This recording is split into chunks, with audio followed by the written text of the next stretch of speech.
Okay, so I've had in probably recent videos, a few people ask me about tonality, and this is tonality. I'm gonna use my mouse to help you right here. And what it is primarily is a device to teach you chords, scales, and basically help you to be able to use those type of features to create in your music. Now, I use it in a various amount of ways, but the primary way that you guys will see me and that people wonder what I'm doing is I'm using the pads right here. So I thought it would be good because I've done these videos before, but it's been a while, and I thought maybe I would just do another one more up to date and just kind of show some basic stuff for it. So the developer that made this plays piano and also is really, I think, thoughtful throughout this app of how to use it, and has made it quite easy, in my opinion, to make music using it and to accomplish whatever you really want to do.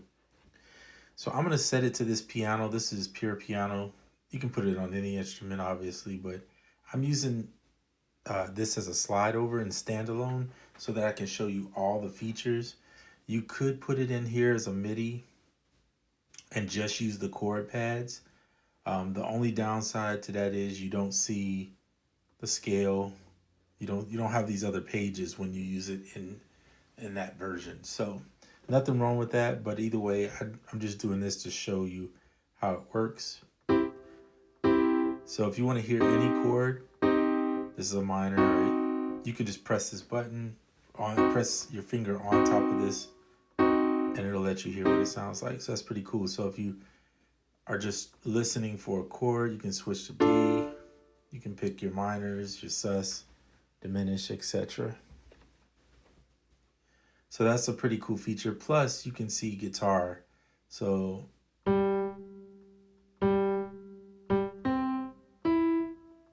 and you can touch each note in the guitar.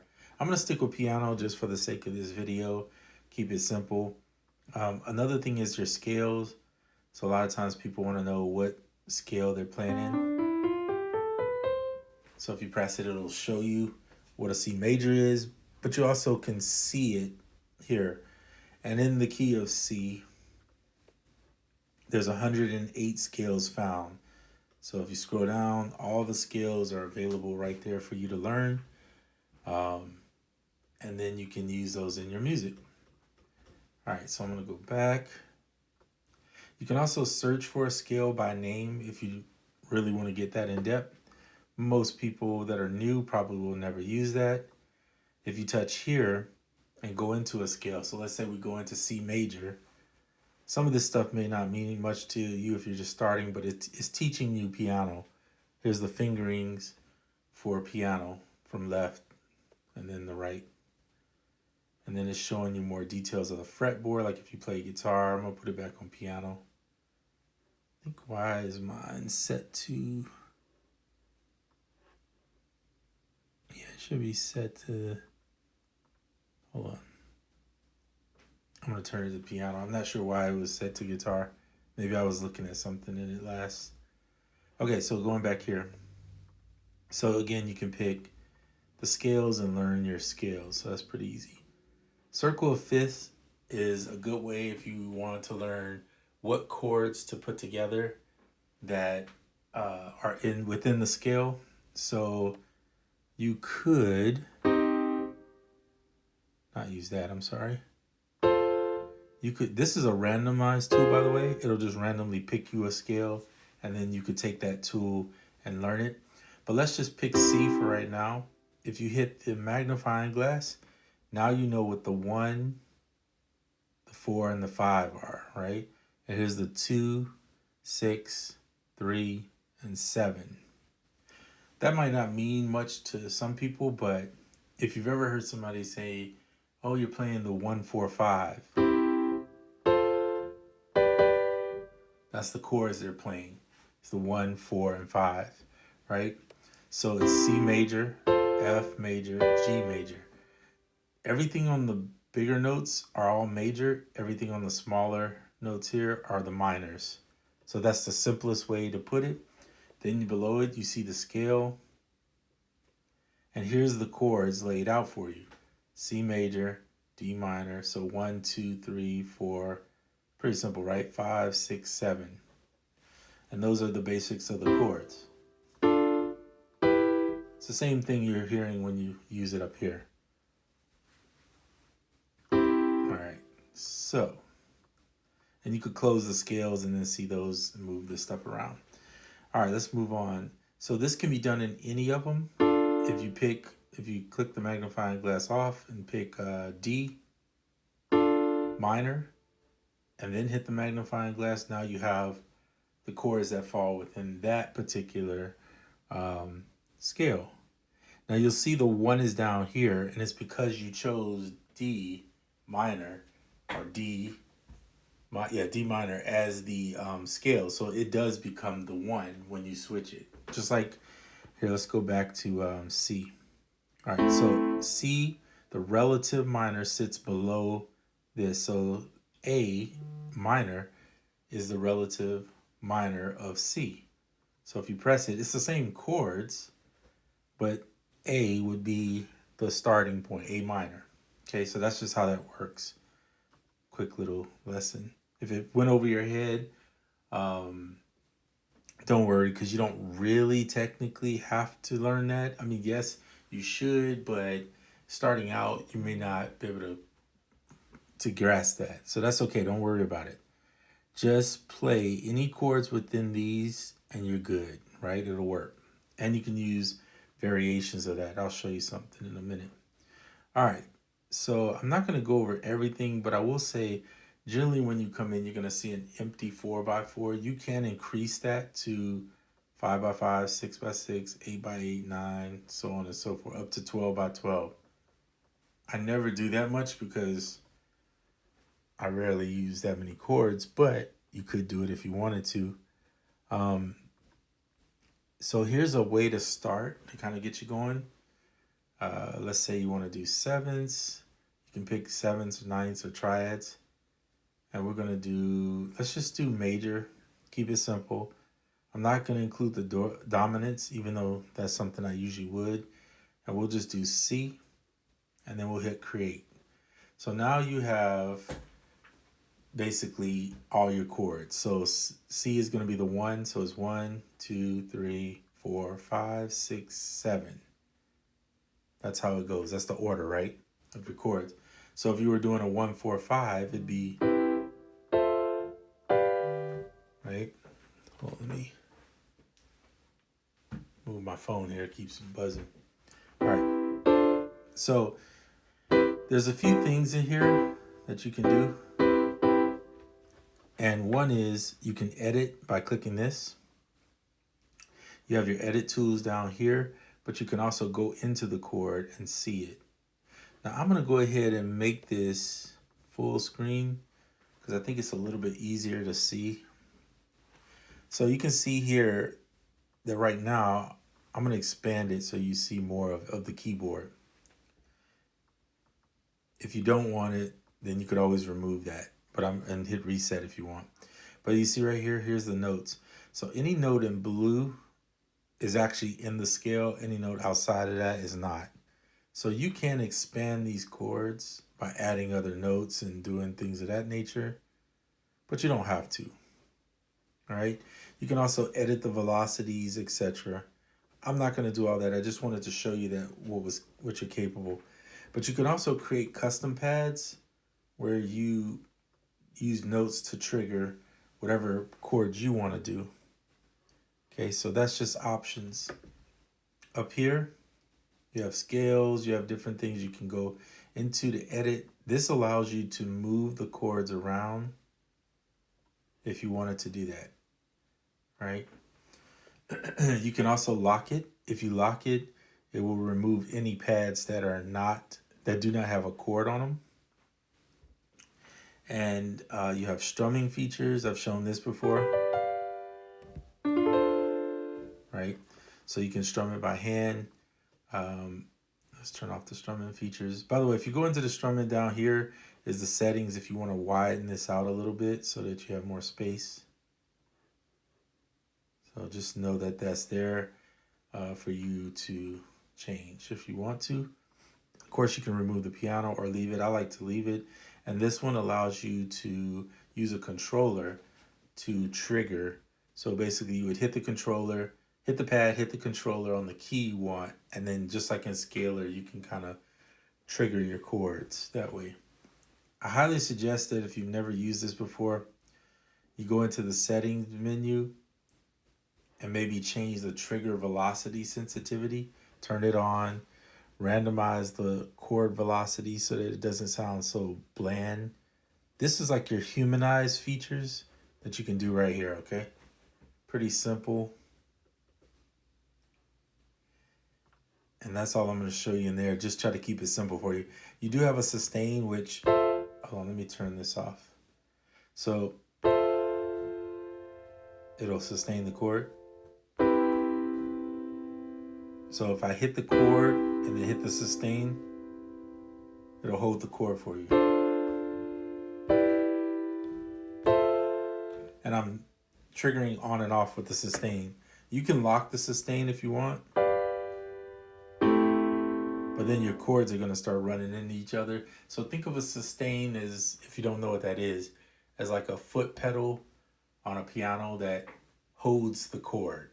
So it's going to lengthen the chord and hold it for you a little bit longer. Velocities can be changed up and down here. You can also go in here and do where you set it to go bottom to the top on each pad. So that would look like this. And then where you hit the pad, here I'm gonna use the mouse so you can see it. Turn the velocity up. Right, so it depends. If that's a cool feature for a lot of people. You can also do left to right or right to left, whatever you prefer. So that's pretty good. And I'd say, 1 second, my mouse decided to go to my computer.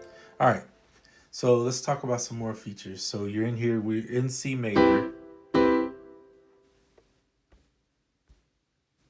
Okay, so in the edit tool, I wanted to show this.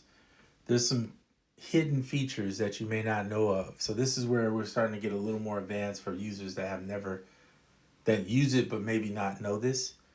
When you click the pencil icon up top, if you take your finger and slide across, you're offered extended chords. So extended chords may be like the 9th or other variations you could even look at of these chords. So you could extend it. Maybe you want it to go from a 7th to a 13th. So you can click it and listen. And then if you want it to change that chord, you could hit extend and then it will build that chord for you. So that's a hidden feature in Tonality. If you have not seen it before, it's there. And there's quite a bit of extended chords that you can extend your chord to. Okay? If you swipe left, I believe, is it left or down? Down. So if you swipe down, you have the alternate chords. So this is where this is a dominant chord, C7.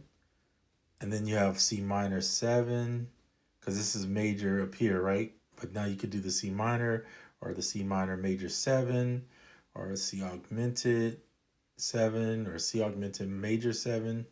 So all these different chords, I know the names sound like gibberish to you if you don't really understand these, but these are alternate chords that you can use in place of that chord. So this is how you spice up the chords instead of using the same old sevenths or the same old, basic chords that you've been using for a while. So now I'm going to show you a way to take it even further. You could obviously use those, and that's a quick way of doing it. Another way is these MIDI tools down here. So what you can do, and I'm going to go out of the pencil because you can use this feature regular. So you see how up here it's going to show you the chord. Let me see if I turn sustain on. Would that hold it first? No. Okay, so you see how up here you can do that. Well, down here, if you swipe up, there's this tool right here, And I'll click it so you can see what they represent. So here's these tools. And this is what they call a voice lead. So let's say you have one chord that you like the sound of. You're like, this is it. Well, first off, I'm going to say this. I'm a fan of the darker sounding chords, but this is not relevant if you don't. So it's okay. But I like to hold down this and move my chords down. But you don't have to. You could hold this down and just add a bass note to it. So I want to show you this first before we go doing the rest of this. You can add a bass note to this chord. So by holding this down, now we have one bass note. If you want to do it again, you can add two bass notes, right? To thicken the chord up and make it sound a little more. Now to edit that though, you'll need to go back into here and you'll need to remove them if you don't want it. Okay, so go back here. All right, so back to this voice lead right here. So voice lead is an interesting tool that he added to it to allow you to get your chords to sound coherent, like they belong together. That makes sense. I'm going to say it that way just for lack of better words, and if you feel like it should be said a different way, then you can just keep that in your mind. So here's what it does. You hold it down, you pick a chord. You see this little blue ring that's around that chord? That is the lead chord. That is the way I'm starting it. Every other chord, I'm going to press, and you'll see it change every time I press it a little bit. It's trying to give me an alternate voicing of that chord that sounds good. And so you just press it until you hear it. Do the same for this one. Now this one only has one voicing. This one has two. I'm gonna use that one.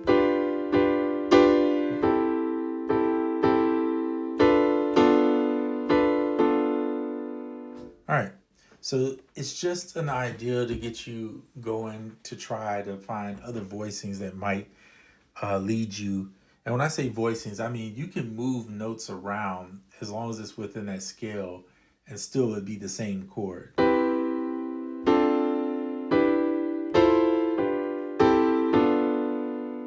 It's just a different voice of that chord. That's the way music is. There's only 12 notes. In a scale, there's only so many notes in that scale, usually 7. So that's a typical number in your major and your minor. There's 7 chords that belong to that scale. So, and the way you know that too is C, D, E, F, G, A, B. All belong to the C major scale. The minor and majors just tell you what the sound of it sounds like. It's major is typically brighter, as minor it's a little darker sounding, right? Happy, kind of sad. That's just a descriptive word to describe what a major versus a minor is. Okay, so voice leadings, really cool. But you can also transpose up and down. You can invert. Now invert is really cool. Let's look at invert. So let's say you don't really like this voicing. If you hold down the invert, this sends it to the left. You see how it looks like it's moving a note? That's exactly what it's doing. Watch. So it's moving it. This one, if you look at this next one, is moving it back. So this is another way to find voicings that you like for a chord. So same thing here, you could move forward. Maybe you like that voicing. This one, maybe like that one.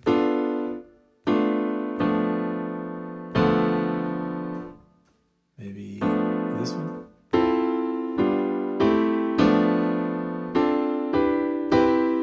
Maybe I want this one to change.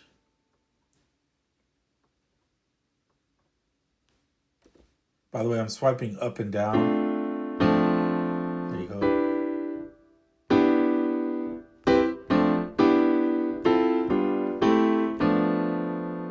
And you can pick any chord to be your lead voicing if you decide to use the lead voicing feature, which I showed you. This one. If you decide, any chord could be the lead voice. So let's say one of these chords stands out to you. Maybe you like that one. You can pick that as the lead voice.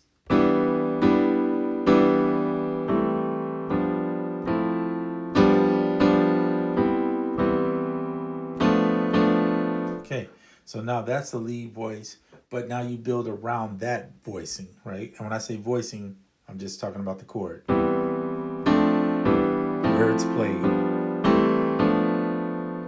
Okay, so this is really a little more advanced than most beginners would use, but it keeps you from not being bored with using the same old chords. The idea is, can I find some other chords that bring my music to life in a different way, or maybe give it a little bit of more flavor, or whatever you want to say. It's like adding seasoning to the chords. Okay, so here you go with the alternatives. Again, make sure you're in edit. The pencil is edit. Swipe right to get the extended. Swipe down to get the alternate. Those are the ones that you want to pay attention to because they can bring more spice and life to your sound so that you're not using the same old basic chords. Okay? And then don't forget to add your bass notes if you want them.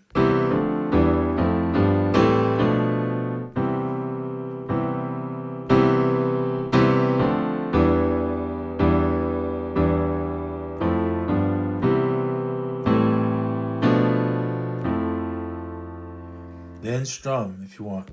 And the cool thing about strum is, again, I've shown this before, if you hold down strum, they shake, touch one. Maybe you want that one to strum and this one to strum, right?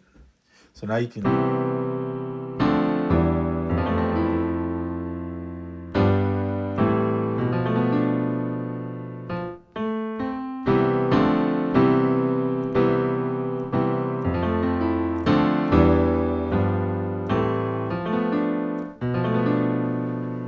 There you go. So now you can use a combination of both. Now, if you have too many chords on here, it's going to get really, depending on the size of your iPad, or if you're using it on the iPhone, you only can do so much. It's going to be harder to strum, but if you don't have the screen real estate, especially with your fingers, right?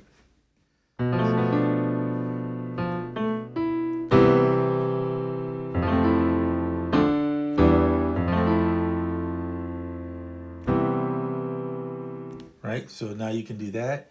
You understand if you use a lock, it'll remove it. So let me show you something with the lock. I'm going to put these back to regular. Let's say you found the chord you want and the other chords really don't matter because you're not going to use them. So you could easily, again, go back to your tools and the circle with the, right here, with the slash, can delete chords. And now when you lock it, you have bigger pads, right? You could go back in, unlock it, and move maybe this pad. Like let's say you want to move this pad, okay? Let me show you this.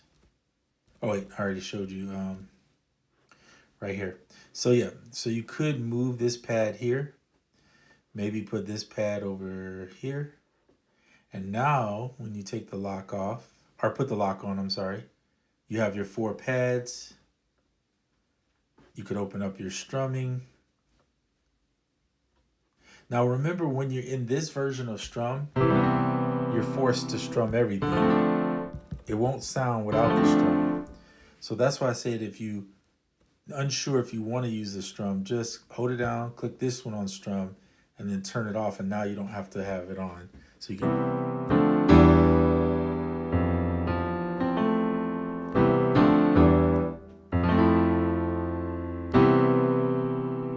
So now you can play a song using that.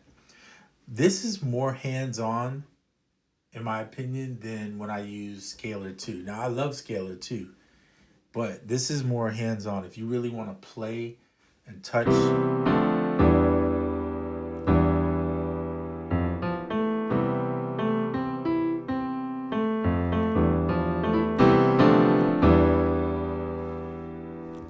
And what you can do is you can build a strumming chord that has all the keys. This is a little side tip, okay? You could build one chord that has all the by the way, you don't need this. Let me cancel this. That has all the notes in the scale in it. Okay, so we're in C major, so that's all the white keys. It's pretty simple. So you could say, I want to add a chord, and then you could do that, right? So here's the scale chords, here's the dominants if you wanted to do that. You could just go in and just put a custom chord in, and by doing that, like go into the pencil tool. You can also, by the way, you can copy a chord, so, or move a chord this way. So that's the move feature. This is the copy, I believe, right here. Yeah. So if you copy a chord, you could go in and change it up and maybe just put in all the white keys. We are in C major. Yeah, we're in C major. Just wanted to make sure I wasn't tweaking. So you can edit the notes here or the velocities. You can unlock the chords so that you don't have all the notes locked. And then just put in, let's say you want to do this. Maybe you want two scales or two octaves, I'm sorry, that you want to play your melodies in. And then you could just label it, call it C major, something like that. Okay, now we're gonna go back to play. And then what I'm gonna do is I'm gonna hold down strum, touch this one, send it back, but this one I do want on strum. And then I'm gonna go like this.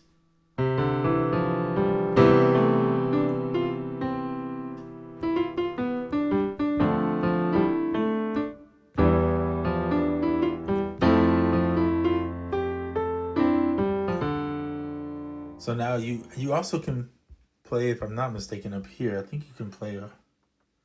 No, it doesn't let you. I thought that I feel like it used to let you play up here. Maybe not in lock. Let's see. Nope. Okay, so I guess that feature isn't there, or maybe I have to turn it on and don't remember how. I don't use it often because I play on the keyboard mostly, but.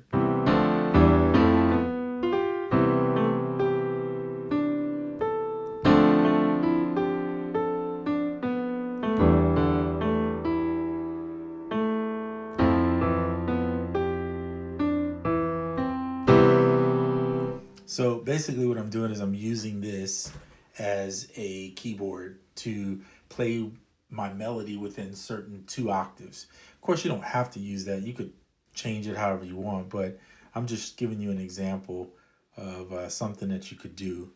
And then, of course, if you don't want it, just delete it. All right, so I think I've done long enough on this. There are a ton of teaching tools if you really want to learn. You can do your note recognition. You can do these little ear training courses here. And these little courses will kind of help build your knowledge. If you have a question about certain words or certain things, there's the musical term breakdown right there. And then, of course, like I told you about the circle of fifths, all right, so that you can learn your music and all that. So really good tools. Tonality is one of my favorite apps. I put it in my top 5 because I use it probably that often. And then the dev also added in the ability to save. So let's say you want to save this. You can save your presets. And right here allows you to export presets. You can export the MIDI or the chord pack if you want to. Now XML is the scalar chord packs. So you can also import those in if you want to, and it's right here. If you go inside of this menu here and click at this top, you can bring in scalar chord packs. Okay, so, and your user packs will all be here. And you can see these are some of the scalar ones I have right here. All right, so just wanted to show you all those features. Tonality, again, one of the best tools and apps that I've used personally, and still to this day, use it on iOS. So anyway, hope all is well. Everybody hang in there one day at a time. And until the next one, I'm out.